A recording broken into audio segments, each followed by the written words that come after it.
A paz do Senhor, tudo bem com vocês? Como estamos aí na terceira aula do Teologia para Filhas, um outubro rosa diferente. Tá sendo diferente, não tá? Então, hoje nós vamos para a terceira aula desses 30 dias, que nós vamos conhecer um pouco mais do Senhor e é uma alegria a gente poder estar juntas mais um dia, mais uma vez. Ontem, na segunda aula, nós aprendemos que a Bíblia tem dupla autoria, né? A gente entendeu, então, que ela tem a escrita dos homens e a inspiração de Deus. Lembra? Teopneustos? Ela foi escrita por homens, mas inspirada pelo Espírito Santo. Então, hoje, nós vamos avançar para uma questão fundamental. Como a Bíblia está organizada? Quantos livros ela tem? E por que cada parte dela aponta para o Cristo, aponta para Jesus? Por quê? Então, primeiro a gente precisa lembrar que a Bíblia não é um livro único, de uma vez só. Então, a Bíblia ela não foi escrita assim, ó, comecei e terminei. Não foi assim. Ela é uma biblioteca. E aí, eu quero que você se imagine entrando em uma sala, em uma biblioteca, onde nessa biblioteca, vai imaginando comigo, vamos imaginando comigo, entrando nessa biblioteca, essa biblioteca tem luzes bem fortes, assim, luzes que você sente, são luzes como você nunca sentiu antes. Você sente uma paz muito profunda dentro dessa biblioteca. Você sente ali dentro um frescor, um renovo, assim, dentro desse lugar. Esse lugar, ele tem uma suavidade. Você sente isso dentro dessa biblioteca. E aí, caminhando nesses corredores, você começa a ver livros. Dentro dessa biblioteca tem 66 livros. Você não vai esquecer isso mais. Você está dentro de uma biblioteca muito iluminada, que te traz muita paz, e dentro dela tem 66 livros. Caminhando pelo primeiro corredor ali, você sabe que tem os livros mais antigos e os livros mais novos. O Antigo Testamento tem 39 livros, o Novo Testamento tem 27 livros. E esses livros foram escritos em aproximadamente ao longo de 1.500 anos por mais de 40 autores. Então, você imagina o seguinte, dentro dessa biblioteca tem 66 livros que foram escritos por mais de 40 pessoas diferentes, em lugares diferentes, culturas diferentes e línguas diferentes, mas com inspiração pelo mesmo autor. Foi um único homem, imagina que foi um único homem que ditou para esses mais de 40 outros homens a ter escrito essa Bíblia, essa biblioteca toda. Estão entendendo o que eu quero dizer? Então, Deus, ele inspirou na vida desses mais de 40 autores diferentes a escrita desses livros aí que a gente vai entender agora. Então, o Antigo Testamento, a gente pode dividir ele entre 4 grandes blocos. O primeiro bloco é a lei, que é o conhecido Pentateuco, que é composto por 5 livros: Gênesis, Êxodo, Levítico, Números, Deuteronômio. Esses livros, eles mostram o começo de tudo. Ele mostra a criação, depois a queda, depois a promessa de redenção, depois a formação do povo de Israel. E aqui a gente já encontra a primeira promessa de um redentor, lá em Gênesis 3,15, quando Deus diz assim: da descendência da mulher viria aquele que esmagaria a cabeça da serpente. Logo no comecinho de tudo, nós já vemos esse bloco apontando para Cristo. E em Cristo também a gente vê se cumprindo a lei, quando ele declara que ele não veio para revogar a lei. Ele não veio para dizer que a lei não tem mais fundamento. Ele veio para cumprir a lei. Então, ele veio para cumprir a lei. Então, o livro da criação, o livro da lei, eles já apontam para Cristo. O segundo bloco são livros históricos, que vai de Josué a Esther, que contam toda a história ali, a jornada do povo de Israel, a entrada da Terra Prometida, os juízes, os reis, o exílio, o retorno. Essa parte mostra a necessidade de um redentor. Então, Israel precisava de um redentor, porque Israel fracassou várias vezes com o juiz, com o rei, com os líderes. Todas as vezes foi um fracasso. Então, eles precisavam de alguém que trouxesse a salvação plena. Então, esses livros apontam para Cristo, que é o verdadeiro Salvador, o Filho de Davi, aquele que reinará para sempre, o que venceu a morte. Estão entendendo? Então, esses livros apontam para Jesus. O terceiro bloco são os livros poéticos e sapienciais. Jó, Salmos, Provérbios, Eclesiastes, Cântico dos Cânticos. Esses livros falam das dores, das alegrias, da busca por sabedoria e da nossa relação íntima com Deus, de uma relação com Deus. E Cristo é revelado aqui como a sabedoria do próprio Pai.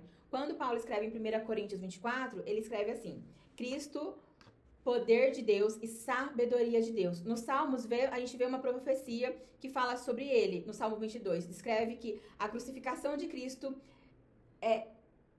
aconteceria muito tempo, séculos antes de realmente acontecer. O Salmo 22 já falava isso. Então, os livros poéticos e sapienciais, que são os livros de sabedoria, eles também indicam para Cristo. O quarto bloco são os profetas, que começa em Isaías e vai até Malaquias. Eles chamavam o povo de... Esses livros, eles chamam o povo ao arrependimento. Então, eles anunciam esperança, eles anunciam que o Messias viria. Isaías 53 descreve com riqueza de detalhes que Jesus seria o servo sofredor, que levaria sobre si as nossas dores. Então, Miqueias já indicava que o Messias nasceria em Belém. Então, todos esses profetas já apontavam para Jesus como Cristo prometido. Então, tá vendo que os livros indicam para Jesus? E aí, a gente passa, né? A gente foi até Malaquias e vai lá para o Novo Testamento. No Novo Testamento, a gente pode dividir em 4 seções, em 4 blocos. Os evangelhos. Os evangelhos são os relatos dos discípulos. Então, tem lá, ó, Mateus, Marcos, Lucas e João, que eles vão narrando a vida, o ministério, a morte, a ressurreição. Cada evangelho, se vocês lerem, cada evangelho do Novo Testamento ali, vocês vão ver, a gente vai ver que eles vão narrando os acontecimentos, mas cada um com uma ênfase especial. Então, por exemplo, Mateus mostra Jesus como um rei, né? Marcos já olha para Jesus e vê ele como um servo. Lucas olha para Jesus e fala dele como um homem perfeito. João, ele olha para Jesus e fala como o Filho de Deus. Então, cada um... Lembra que eu falei na aula anterior? Deus é tão misericordioso que ele permite que os homens que escreveram a Bíblia colocassem ali a sua identidade, a sua perspectiva, apesar de ser toda inspirada por ele mesmo. Então, esse é o nosso Deus. É um Pai que valoriza e que quer nos usar a partir da nossa identidade. Então, vamos lá.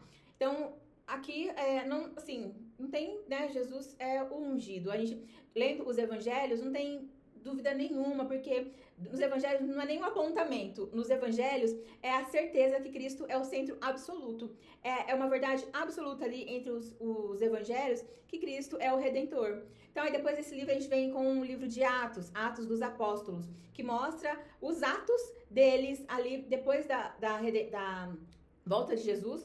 Eles começam a expandir a igreja. Então, os atos dos apóstolos fazem com que a igreja comece a crescer, claro que sendo guiado pelo Espírito Santo, porque ali Jesus já deixa que o Espírito para que nos ajude, né, a construir a igreja da forma que ele quer. Então, nesse livro, os discípulos começam a pregar que Jesus está vivo, e assim, alguns são testemunhas oculares, tá, de ter visto mesmo Jesus vivo após a ressurreição. Então, Cristo é visto aqui como um Senhor ressurreto, que envia a igreja, que envia a sua igreja para uma missão. Não tem nenhum tipo de dúvida, nenhum tipo de comentário de dúvida em que Jesus ressurreto aparece, e são muitas pessoas que viram ele e que até morreram sustentando que ele havia ressuscitado.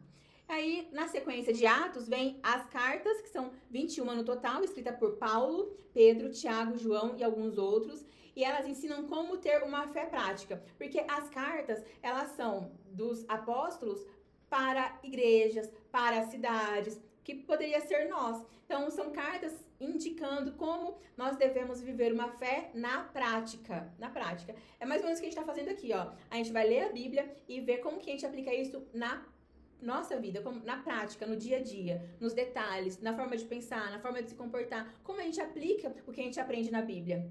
Então, Cristo é apresentado por Paulo como cabeça da igreja, como nosso justificador, como nosso Senhor. Isso não tem nenhuma dúvida. Saindo das cartas, a gente vai para o último livro, que é Apocalipse, que revela Cristo já glorificado, onde já mostra que o Cordeiro venceu e que ele reina eternamente. Aí João escreve: e vi no meio do trono um Cordeiro como tendo sido morto. Aqui Jesus já é o centro da vitória final. Então, aqui Jesus... Vamos ler Apocalipse 5:6? Vamos ler, ó.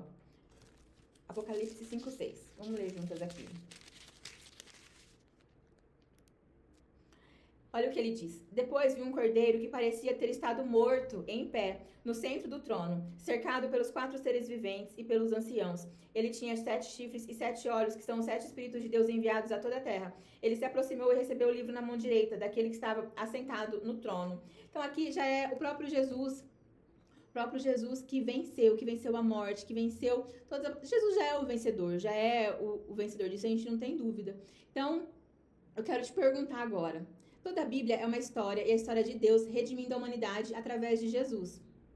Quando você lê a Bíblia, você se sente pertencente a essa família? Quando você lê a Bíblia, você se sente pertencente a esse povo que foi redimido por Jesus? Você se sente como quem recebeu a revelação de Cristo através da palavra? Você já parou para pensar que a Bíblia revela Cristo do início ao fim? Quero que você reflita alguns segundos sobre isso. E eu quero que você também grave essa verdade, minha irmã, ó. Da lei aos profetas, dos evangelhos ao Apocalipse, toda a Escritura aponta para Jesus. Toda a Escritura aponta para Jesus. Então, isso é muito forte, a gente precisa ter isso com muita clareza, muita lucidez na nossa mente. Amém? E amanhã nós vamos falar sobre a autoridade da Bíblia e por que nós podemos confiar nela. Isso é importante você saber, para até conseguir responder, né? Por que é importante a gente confiar na Bíblia? Por que a gente pode confiar na Bíblia? Você já se perguntou isso? Por que eu posso confiar no que está escrito aqui? Por que não está errado? Como eu vou saber que não está errado? Então, se eu confio nela 100% em plenitude, eu vou levar ela como uma regra de fé e prática. Eu não vou esquecer. Então, é isso. Hoje a gente encerra assim. Obrigada por ter ficado até o final. E lá no grupo você pode mandar a palavra redimido. Redimido, tá bom? Um beijo, fiquem com Deus e até a aula 4.